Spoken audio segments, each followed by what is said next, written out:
In the beginning, God creates the heavens and the earth in 6 days. He makes Adam and Eve, who spend their days with God until they give in to temptation by eating from a forbidden tree. Sin enters the world, and things get so bad that God floods the earth and starts over with Noah and his family. Years later, God calls Abraham to follow him with the promise to make Abraham the father of a great nation. Abraham obeys, and God gives him a son, Isaac. Isaac's son, Jacob, has 12 sons. Joseph, Jacob's favorite, becomes second in command of Egypt. God uses him to save his entire family and Egypt from starvation. Hundreds of years later, the Israelites are slaves in Egypt. Moses is called to lead the Israelites out of slavery. Joshua takes over after Moses and leads the people into the promised land.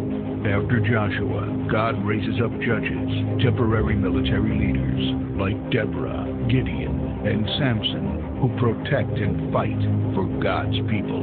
The people tire of this leadership, and they call for a king. God gives Israel King Saul, King David, and then King Solomon. But it's all downhill from here.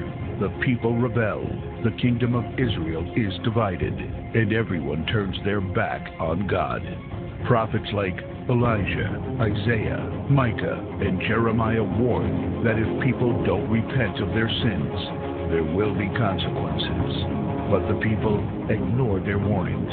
The divided kingdoms are conquered, and God's people face captivity in foreign lands. People like Daniel show great courage and stand up for God when no one else does. Some of the exiled people return to the promised land, but for 400 years, God is silent. No prophets, no miracles, and no angel visitations. But then, the silence is broken when Jesus is born.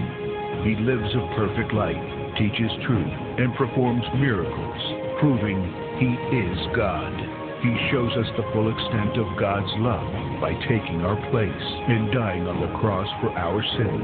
He is placed in a grave, but 3 days later, Jesus rises again, conquering sin and death. His followers travel the world, sharing the good news of His love and starting churches.